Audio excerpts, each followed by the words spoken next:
பட்டினியா கிடந்தாலும் பிள்ளைக்கு பால் கொடுப்பா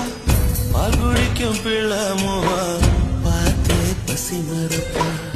இளவட்டமான பின்னும் என்ன தேச்சு குளிக்க வைப்பா உச்சி முதல் பாதம் வர உச்சி கொட்டி மகிழ்ந்திடுவா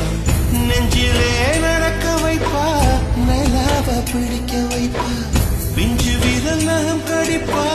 பிள்ளையற்று சோறு தின்பா பல்லு முளைக்க நெல்லு முனையா மெல்ல மெல்லதான் கீறி விடுவா பல்லு முளைக்க நெல்லு முனையா மெல்ல மெல்லதான் கீறி விடுவா உன்னையும் என்னையும் படைச்சிருங்க